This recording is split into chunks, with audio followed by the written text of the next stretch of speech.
Olá, seja bem-vindo à terceira parte dos nossos estudos a respeito do fruto do Espírito Santo.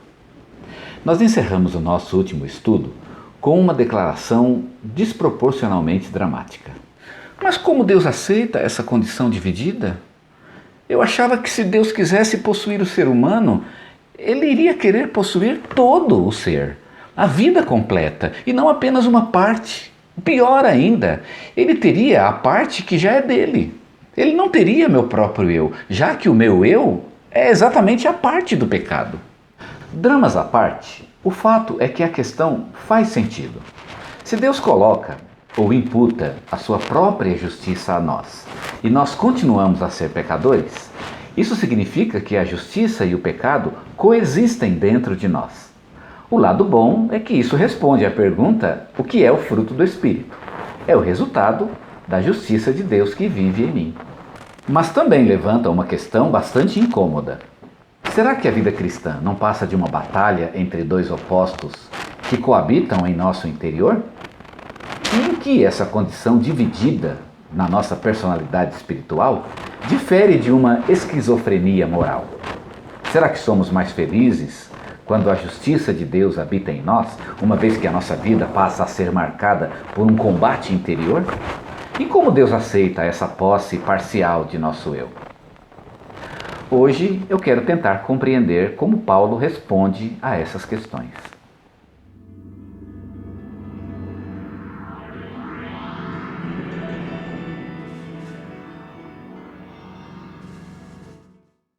Como vimos na lição passada, o homem é pecador. Isso significa que ele pratica ações pecaminosas. Mas independente dessas ações, e até mesmo antes de praticá-las, ele já é um pecador. Ou seja, o pecado define o próprio ser do homem. Isso significa que em seu estado natural, e é muito tentador aqui usar o termo filosófico estado de natureza, ou seja, o homem em si mesmo, em seu estado bruto, é um ser naturalmente alienado de Deus.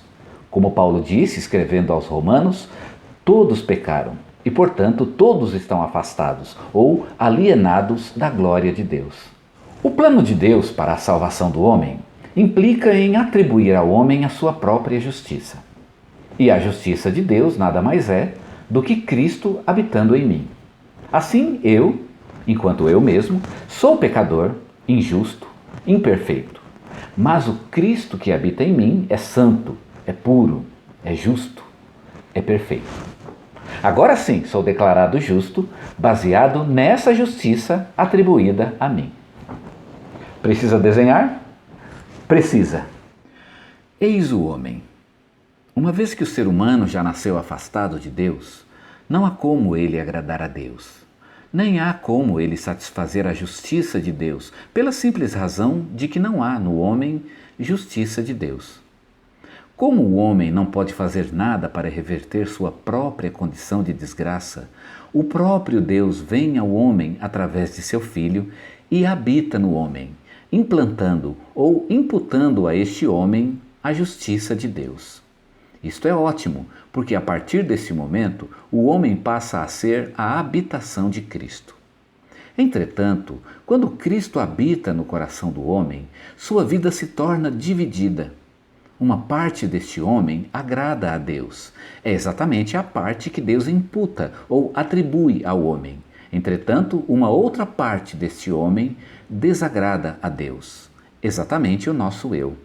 Paulo mostrou isso com todas as suas cores no capítulo 7 de Romanos, no versículo 25, dizendo: de modo que eu mesmo, com o entendimento, sirvo a lei de Deus, mas com a carne, a lei do pecado. Paulo mostra esse problema em cores muito vivas no capítulo 7 da carta aos Romanos, que aqui eu gostaria de expressar em minhas próprias palavras, em um tom talvez um pouco dramático, mas eu nem precisaria fazer drama. O capítulo 7 de Romanos realmente é dramático. Observem que o texto paulino, ele soa como uma espécie de confissão de fracasso. Irmãos, eu mesmo não compreendo a minha maneira de agir. Aquilo que gostaria de fazer, não faço. Aquilo que odeio é exatamente o que faço. Então, se faço o que não quero, quem está agindo? Nesse caso, existe algo dentro de mim que me incomoda, que me escraviza, que me faz refém. É o pecado que habita em mim. Deste modo, o querer o bem está em mim. Mas eu não consigo praticar o bem, mesmo querendo. Acreditem, irmãos. Uma parte de mim ama a Deus e tem prazer em Deus, mas uma outra parte parece lutar contra a minha própria mente, subjugando-me, fazendo-me prisioneiro da lei do pecado. Como sou infeliz! Quanta angústia! Como eu posso me livrar dessa parte de mim que desagrada o Deus a quem eu gostaria de amar com todo o meu coração? Alguém já disse que desgraça pouca é bobagem. Então eu quero complicar um pouco mais. O problema de viver uma vida dividida entre a justiça de Deus e a corrupção do pecado é maior do que simplesmente uma questão ética. Tem a ver com a nossa própria salvação. Se o homem tem uma parte que agrada a Deus e outra parte que desagrada a Deus, então o que me impediria de dizer que este homem tem uma parte que é salva e uma parte que é condenada? Poderíamos dizer que a parte que agrada a Deus é a parte do homem que é salva, e a parte que agrada o eu e desagrada a Deus é a parte que é condenada.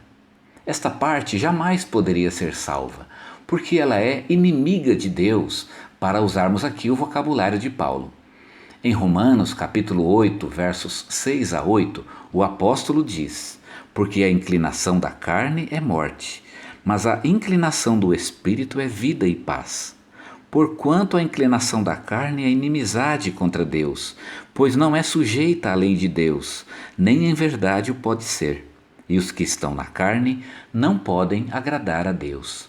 Talvez você pudesse alegar que não está totalmente na carne, que você está em cima do muro, na fronteira entre a santidade e o pecado. Afinal, Deus colocou a justiça dele em você. Mas esse argumento não funciona. Em Romanos 7, o texto em que Paulo coloca com todas as cores esta contradição que existe dentro do coração daquele que recebe a justiça de Deus, as últimas palavras não são palavras de desculpas, de esperanças, menos ainda palavras de vitória. São palavras de derrota. Paulo diz: desventurado homem que sou, quem me livrará do corpo desta morte? Não parecem palavras de uma pessoa que espera ser salva por Deus. Eu não quero ofender a sua sensibilidade, mas para ser bem franco, me parece que a ideia de Deus, de colocar dentro de nós a sua própria justiça e deixar que essa justiça coexista com o pecado, não me parece uma boa ideia. Se Deus ama o homem pecador e deseja salvá-lo, então eu recomendaria... Olha eu aqui fazendo recomendações a Deus, mas eu espero que vocês entendam que isso é só uma retórica. Bem, eu recomendaria que ele fechasse os olhos para o pecado humano, que ele não se importasse com o pecado, mais ou menos como fazem aqueles pais que veem os filhos fazendo coisas erradas e não tomam nenhuma atitude em favor do sentimento de amor que eles têm pelos seus filhos. O problema é que Deus quer salvar o homem, mas ele também quer condenar o pecado. E agora? A primeira coisa que devemos ter em mente é que a carta aos Romanos não acaba no capítulo 7. Paulo ainda não disse tudo o que tinha para dizer. A conclusão de Paulo a respeito da obra de Deus em nossas vidas não está no capítulo 7, mas no capítulo 8. Nós ainda vamos falar sobre este importantíssimo capítulo. Por hoje, vamos apresentar o argumento geral de Paulo, a solução de Paulo para aquela contradição que existe dentro do coração do crente. Para resumir a solução de Paulo, podemos ler Romanos capítulo 8, versículo 11. Mas antes de ler, eu gostaria de transformar o conteúdo desse versículo em uma proposição. Cristo não pode habitar o coração de uma pessoa sem dominar toda a vida dela. Eu vou repetir: Cristo não pode habitar no coração de uma pessoa sem habitar ou sem dominar toda a vida dela. Cristo, por sua própria natureza, é um rei, um dominador, e ele não pode dividir o seu reinado com ninguém e nada mais, menos ainda com o pecado. Portanto, se Cristo deseja uma pessoa, ele há de querer a pessoa inteira, e não apenas uma parte dela. Mas isso levaria a duas conclusões bastante discutíveis. A primeira delas é que se Cristo domina a vida inteira e não há lugar para o pecado, então também não há lugar para a carne. O crente seria um ser completamente espiritual. E em segundo lugar, se não há lugar para o pecado e para a carne, também não existiria uma obra da carne. Só existe o fruto do Espírito. Você teria coragem de dizer que não existe obra da carne e que só existe fruto do Espírito?